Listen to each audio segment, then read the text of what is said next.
So, Matt, thanks for joining us today. No worries.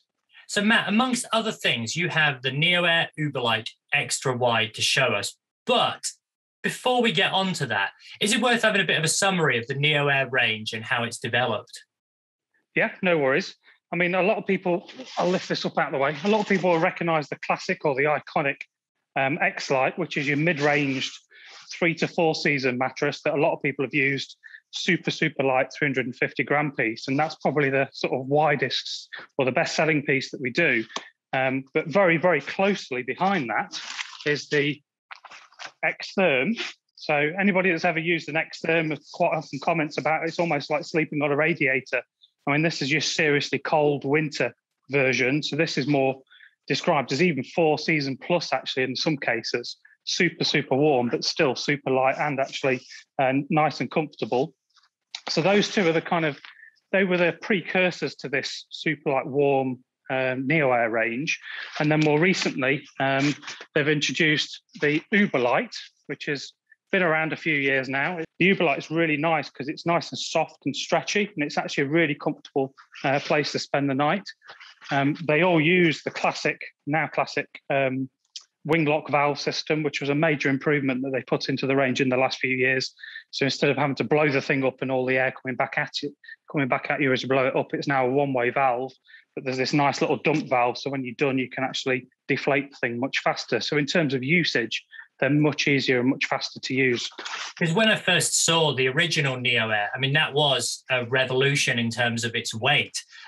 Seeing the Uberlite, I think we all just laughed when we first saw it because it really is insanely light. But actually, through the reviewing that we've done, the other thing is it does actually last as well, impressively well. Its durability. You immediately worry when seeing the Uberlite is it too light? But the nice thing about it is because it's so stretchy, it does mold around surfaces. And I've used it from everything from bivy to all sorts. And again, you have to respect the fact they're an air mattress at the end of the day. But actually, they are surprisingly and actually really durable for their weight. I mean, and the thing packs away to the size of a can of Coke pretty much. So for lightweight trips, mountain marathons, some of the adventure racing stuff, they're absolutely perfect, but you still end up with a super comfortable night's sleep and you stay warm, which is the other critical factor because you're usually using a much lighter sleeping bag in those kind of circumstances as well. And I guess there should be a drawback, it's obviously that it is perhaps a little bit narrower, which is where this year's edition comes in. Yes.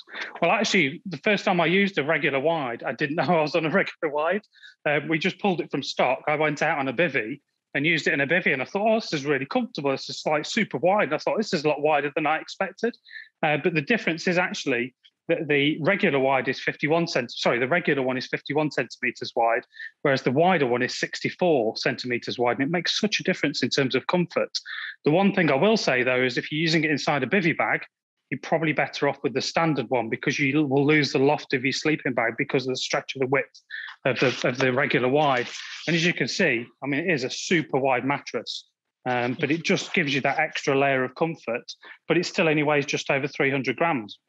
Again, it's good for people to be aware of their own sleeping patterns. And if you're a wriggly sleeper, then, it's really easy, isn't it? Just to basically find yourself awake at night, wondering why you're cold, only to realize that basically your sleeping mat is over that side of the tent and you're over the other side of the tent. Well, that's why you need a Therm-a-Rest sleeping bag with the strapping system on the back of them, you see. I'll link to Therm-a-Rest sleeping bags quite neatly there. And I'm right in saying that these are available to buy now as well? Yes. Yeah, they were launched this year for 2021. They're one of the few launches that we did this year in terms of new product. And then if you're using them in slightly colder conditions, or if you just want to buy one mattress, but you want to extend, what you can actually do is pair them. And there's a lot of people doing this these days. There's a lot of people pairing with things like Z-lights. So you can extend the range into colder seasons, or if you're on rougher ground. And there's very much this more of a treating your sleeping, essentially a sleeping system. So you treat your sleeping bag, your tent, and your mattress, and potentially something like a foam closed cell mattress as a sleeping system, and you can flex as you need to around the weather conditions and the ground conditions. Again, I guess it just, as you say, it makes that it's building the blocks basically of a comfortable night's sleep based around what you've got, and rather than having to buy an entire new sleeping mat. And also, you know, 4-season sleeping mats are an investment, aren't they? You've almost got one half of that. You just need to bolster it up. Yeah, well, it goes, like I say, it gives you flexibility, and you can pick and choose what you need to use when you want to use it. Well, I would say I look forward to giving that a go, but I actually look forward to giving my own Uberlite a go. I've got a few things planned that will require me to spend nights out, and one of the things that's nice is having a pack that I'm probably going to be running with in this case that's really comfortable, because of the fact that it doesn't have to have multiple kilos or additional bulk added to it by, as you say, a sleeping mat that basically is the size of a Coke can. Yeah, I mean, I've got fond memories of my first backpacking trip to the Lake District with an 80-litre pack, suffering with the weight climbing over Weatherland, whereas these days you can get away with 20, 25 litres for multiple days. It's incredible these days with the technology that's available. I think some of my overnight packs probably had less volume than the original carry mat that I started out using. Well, Matt, thanks ever so much for taking us through that. That looks really good. No worries. Great to see you. Cheers.